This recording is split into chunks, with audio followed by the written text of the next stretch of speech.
to tell you about Hanafuda cards. I'm saying it that way because it's actually not a specific game. It's cards much like poker cards, which originated in Japan. And actually, card history in Japan is fascinating, starting when it came over in Europe in the 1500s, and then was outlawed for gambling, and then they removed numbers from the cards, and then sort of lost popularity. And then in 1889, Nintendo started making Hanafuda cards, and they got popular with Yakuza and gambling parlors. Like, super fascinating stuff. I'll include a wiki link. Worth reading. Hanafuda is... there's a variant of the game, which I'll explain, called Koi Koi, simply.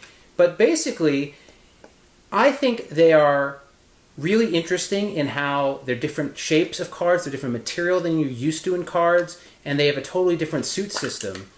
And Emily and I love this game. We play it. It's really hard to learn. It takes a lot of effort to learn. I mean, I think if, we've played it with Emily's mother, who grew up in Japan. She's Korean, but she grew up in Japan, and she just knew how to play this game like somebody would know how to play blackjack. And it blew our mind, actually. And seeing her play, she played it in a way that was different than we'd ever seen. These cards are, hard, and they're really tough to shuffle. You sort of do the mush shuffle, or, deal it into different decks and put them back together. But you slap them as you play, and it's sort of this... It's almost like dominoes. Watching people play this in Korea or in Japan, it's almost like dominoes. And these cards are super interesting because, as I said, they don't have numbers.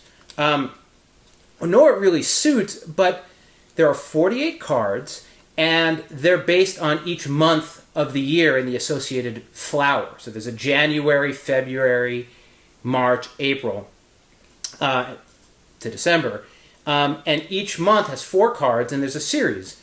And essentially, the cards have different plants for each month. That's how you associate them. And I think in Asian cultures, understanding plant life is a little bit more common than in the States, at least. I don't know any of these plants.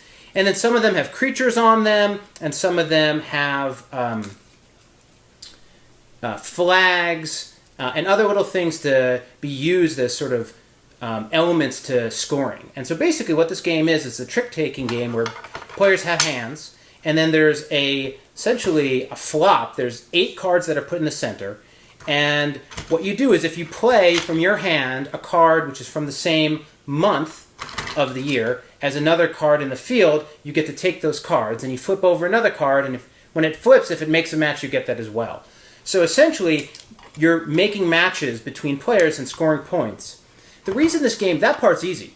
The reason the game is complicated is there's a super elaborate scoring system having to do with, matching months, matching flags, matching creatures, matching associated creatures, which, very hard to remember. It's a game where you're, constantly looking back at the rules to, remember what sets are.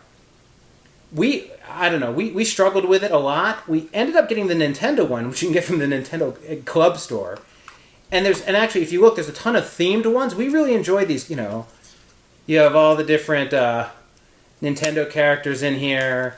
And it really helped, actually, because it made much more sense, when you're thinking of a set which includes, the hero characters, Yoshi, Mario, Princess, or the minor enemy characters. It was much easier to understand what exactly you were trying to make sets of.